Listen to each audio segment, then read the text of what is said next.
Enchanté de leçon 5. क्या नाम है लेसन का? Quel temps fait-il?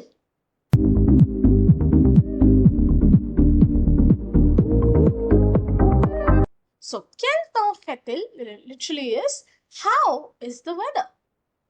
So, when we talk of weather, let's start our lesson by learning about seasons in French.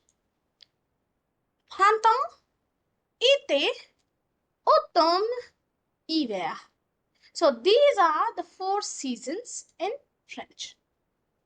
Les saisons. Il y a 4 saisons dans une année. So, that's what we commonly see here as well, right? There are 4 seasons in a year. Le printemps. You see the picture right here? Can you guess which season it is? Spring. After printemps comes été, which is summer. Après l'été, c'est l'automne, which is autumn. And then we have l'hiver, which is winter.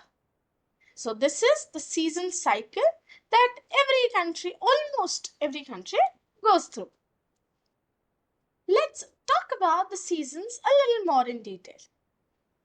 Decrivezlessaisons. So describe the seasons.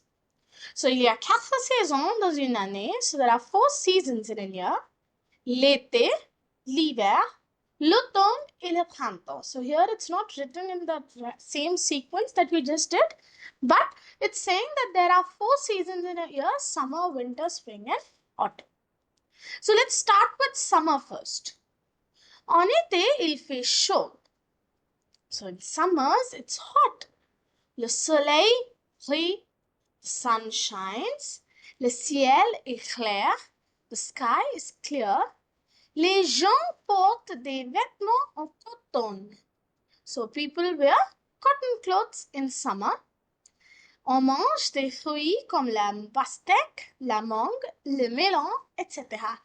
So we eat fruits like melon, watermelon, mango, etc. So this was about the summer season. Puis on a l'hiver. So en hiver, il fait froid. In winters, it's cold. Il neige, le ciel est gris. It snows and the sky is gray. Les gens portent des vêtements en lin. So people wear woolen clothes. En lin is woolen clothes.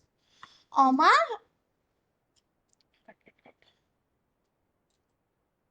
mange des fruits comme les raisins, les pommes, etc. So we eat fruits like grapes, apple, etc. And what about autumn? En automne, il pleut. Il fait du vent.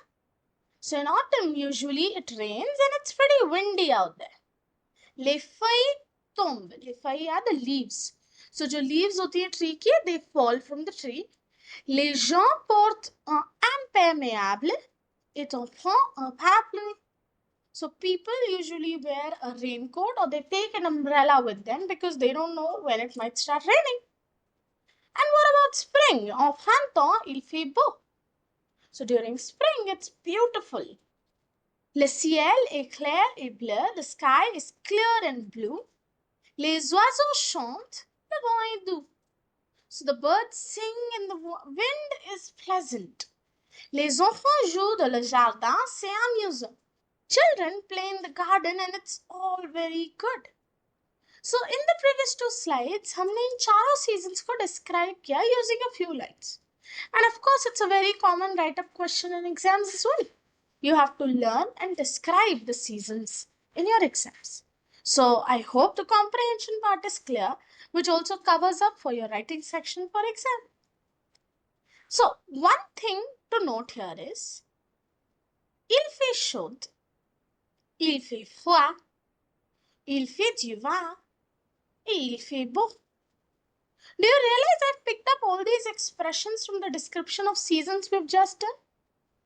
There also I had put these expressions in bold. मैंने इनको bold में लिखा था, but ऐसा क्यों?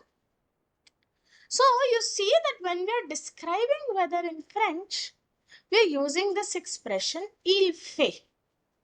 So that is why even the question also, how the weather is, it is quel temps fait-il. So we use this expression il fait plus something to denote how the weather condition is around us. Alright? And with this, we move to our grammar topic, lesexpressionsavecavoir. So one thing we've already seen, that we use faire to denote the weather conditions, right? So weather expressions have the verb faire in them. And these expressions, something that's special about them, that they're always conjugated with il. And here the il means it. We do not see any weather expression starting with I, you, we, he, she. No, it's always it. And that's why all the weather condition expressions in French, you'll see with il fait. Example, faire chaud. So you write it as il fait chaud. We have looked at this example, and now let's move on to learn some more expressions with the verb faire.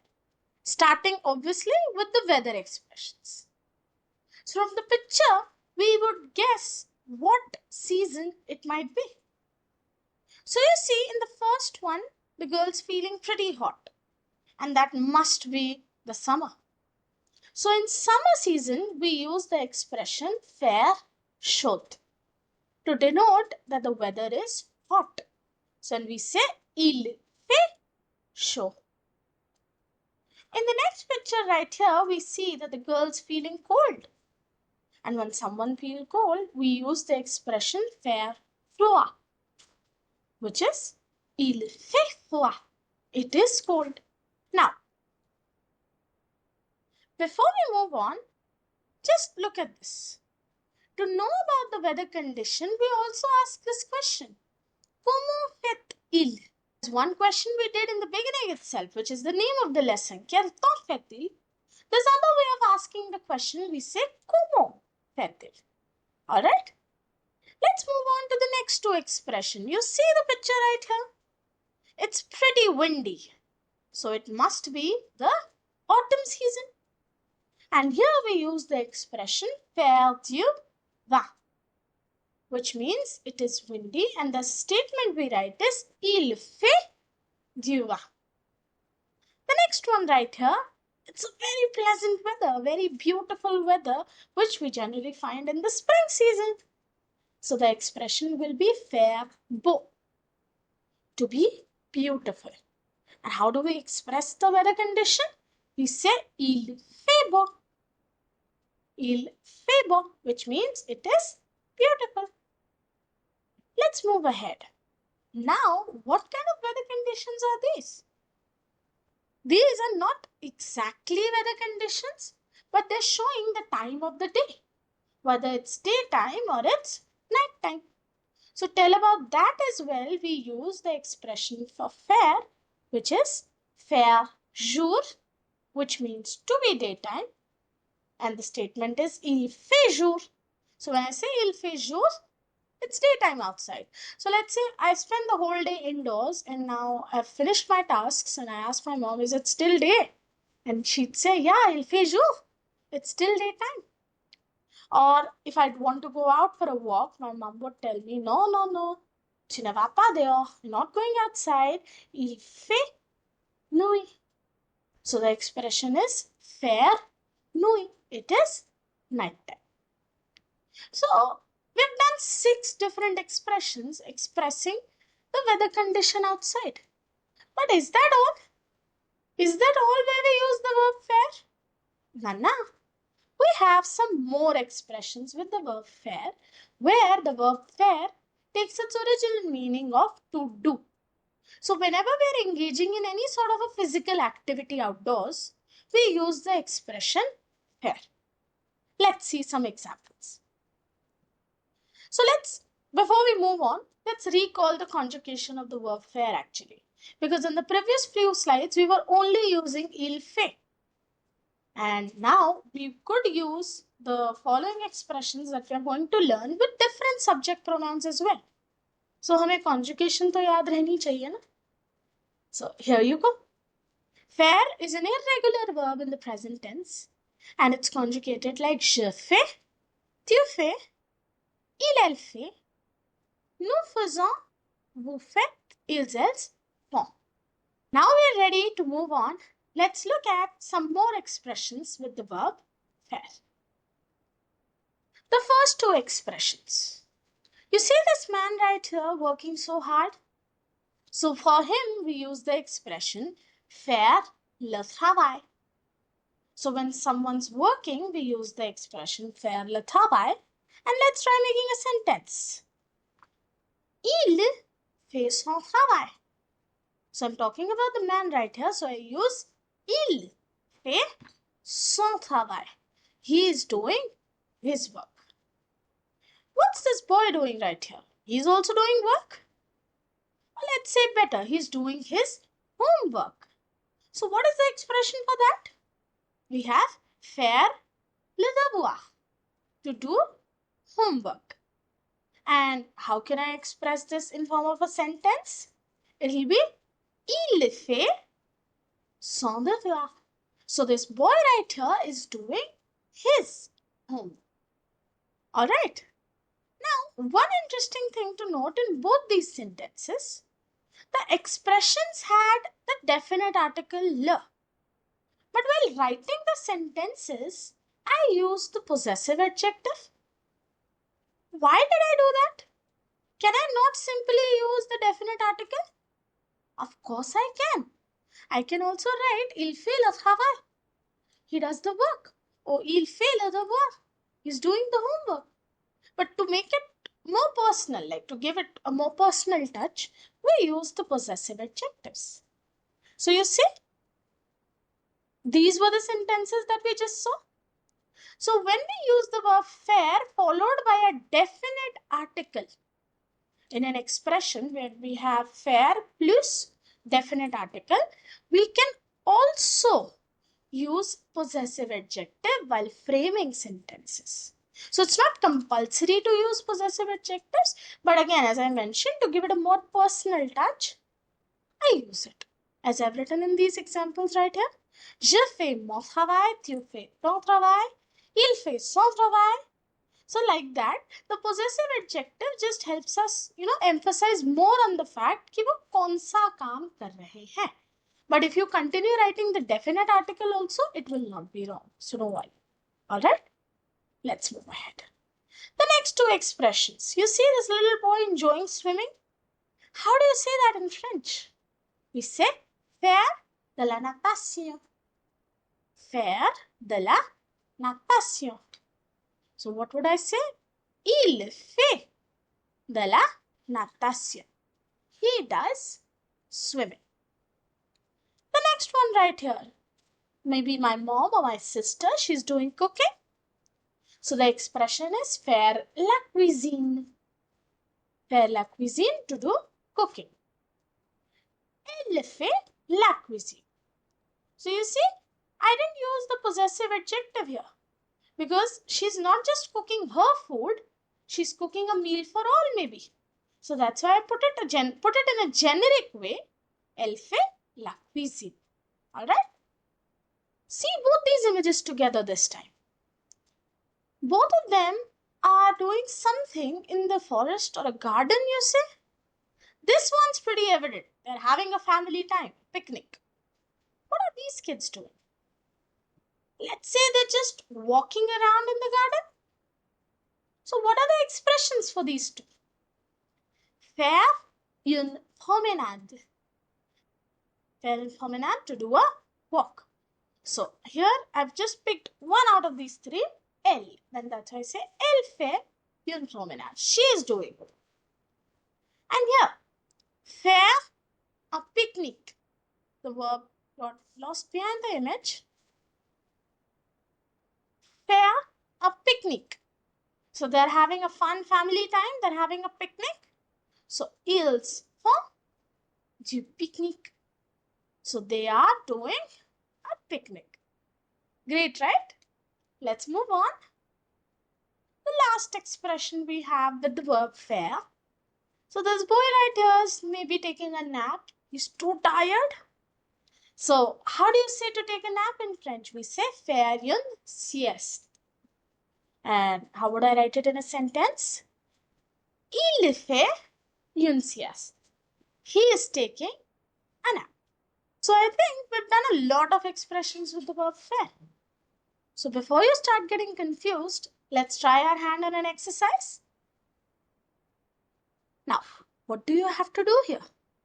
You have to fill in the blanks with all the expressions we have just done. But अब ये कैसे होगा? आप sentence पढ़ेंगे, उसे समझेंगे, and फिर उसके हिसाब से आपको क्या लगता है इस ब्लैंक में कौन सा एक्सप्रेशन आ सकता है, वो यहाँ पे लिखेंगे. जैसे the first one, je vais au jardin. I go to the garden. Je. So in the garden, I can do a walk. I can do a picnic. I can do my work if I want to. So let's say I do a walk. So I'll conjugate the verb faire and say je fais une promenade. So likewise, you have to understand all these sentences. Take good time. मतलब ऐसे नहीं जल्दबाजी में मत करना. Take time, understand the sentence, what it's trying to tell you, and then put the correct expressions in the blank. And while putting the expressions, remember to conjugate the verb faire according to the subject given. Alright? And those of you who are feeling that it's too difficult for you at the moment, don't worry. Continue the lesson with me. Once you have learned all the expressions and you feel confident, come back to the video and then try these exercises. Alright? Let's move. Now, one more thing to note, when you're looking at the answers, it might be possible that I have written an expression which is not the same as yours. There can be two reasons for that. The statement can have multiple responses or you have understood the statement wrong. तो अगर second वाला हुआ है तो मतलब आपको correction करनी पड़ेगी.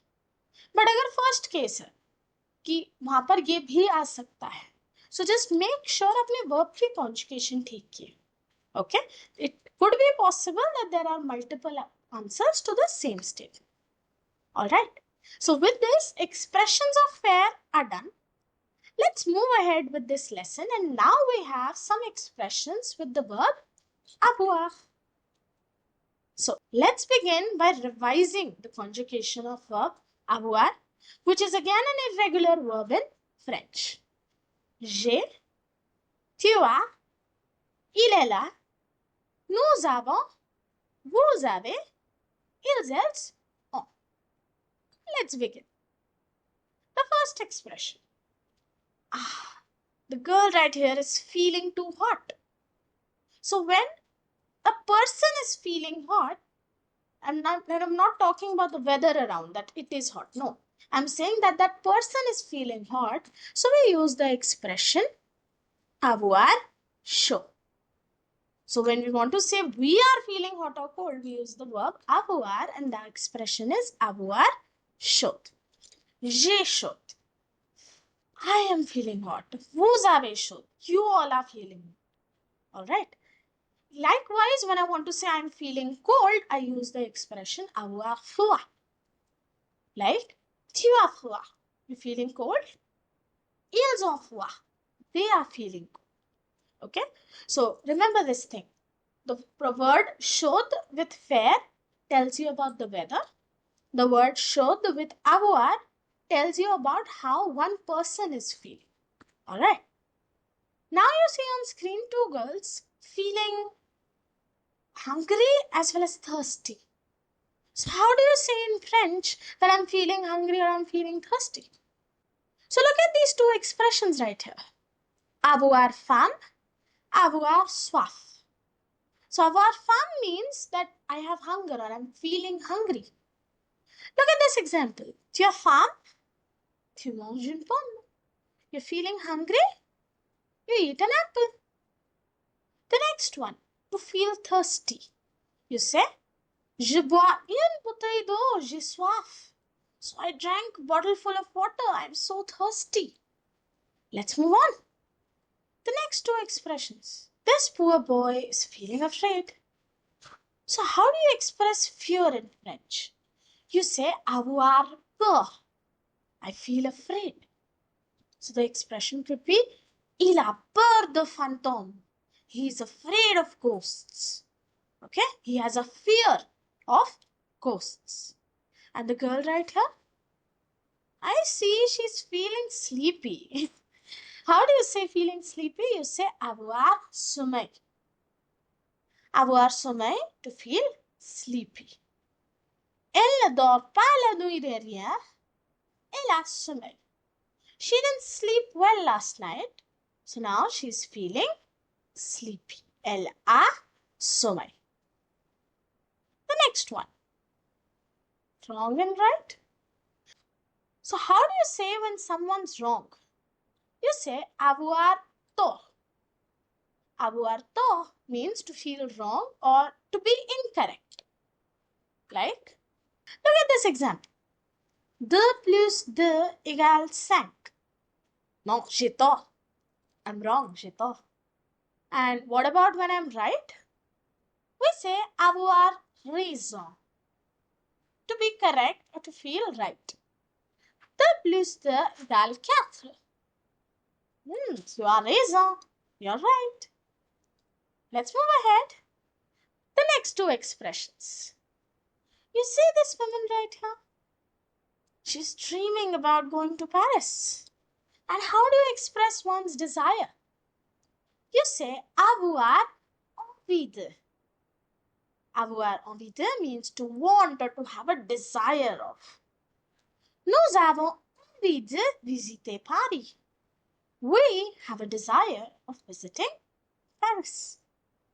And the next one, ooh, this guy right here has won a lottery. So he's pretty lucky. How do you say to feel lucky or to be lucky? You say avoir de la chance. So when I say that someone's lucky, I say il ou elle a de la chance. Il gagne la loterie. So they won the lottery, ils ont de la chance. They were lucky. They had luck in their favor. All right. Moving on to the last expression. We have a birthday cake right here. And why can that be? What expression are we using here? We are actually expressing our age using the verb avoir. So whenever we have to tell our age in French, we use the expression avoir.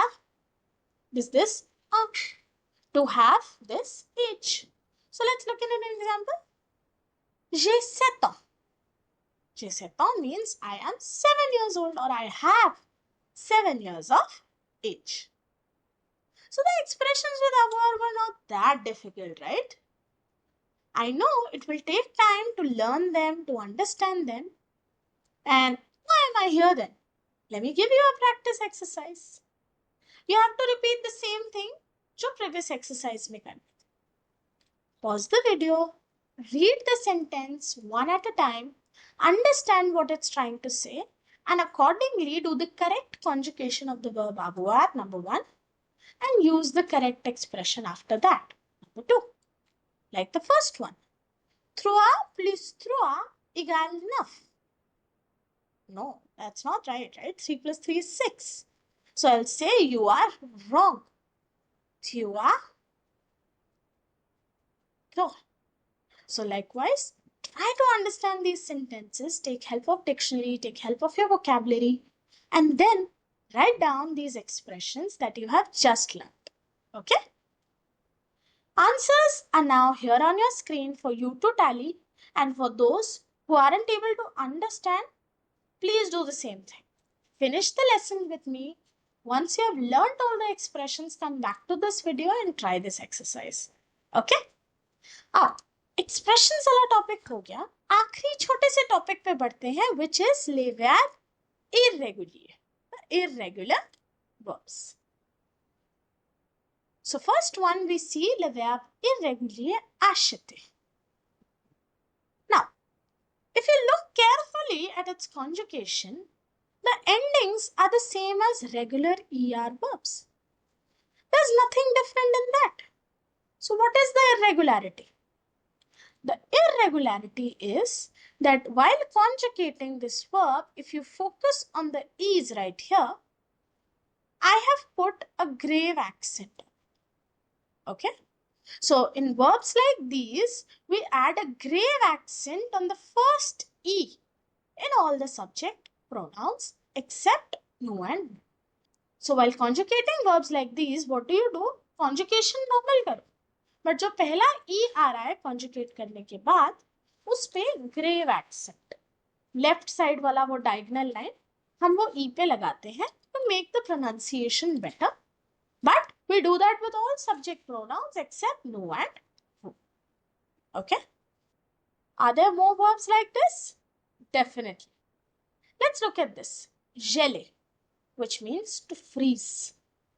So, if you look at the conjugation carefully, I have put a grave accent on all E's except no and who.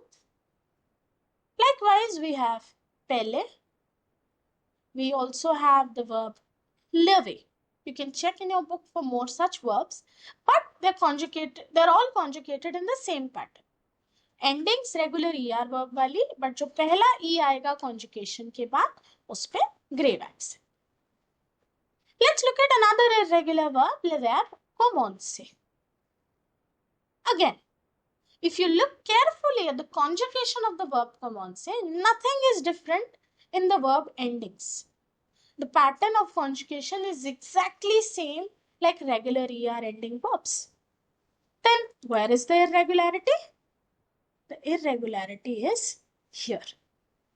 Now, these are called CER ending verbs. So in CER ending verbs, we just add a sedil on C after conjugation in the new form. Okay? And we do that because in the new form we have ONS ending, and to make it easy to pronounce like nu, so, we put a sedila on C. So in case of all CER ending verbs, you just have to remember this one small thing. That is, with the new form, we have to put a sedila on C. Okay? And what are more verbs like this? You have avancer and lancer. So in both these cases, look carefully. I have put a sedila in the new forms of the verb. We have now completed the irregular verbs in this lesson as well. I know the lesson has been pretty long already. So मैं इन verbs की practice exercise के साथ आपको परेशान नहीं करने वाली. Since they are exactly like regular ER ending verbs, आप बस इन छोटे छोटे rules को याद रखिएगा ताकि conjugation questions आए तो आप गलती ना करें. Alright? So with this, let's wrap up this lesson. C'est la fin du leçon. I hope आपको ये lesson अच्छे से समझ आया हो. And now I'll meet you in the next term. Okay? Till then, au revoir. Bonne chance pour tous les examens. Best of luck for all your exams.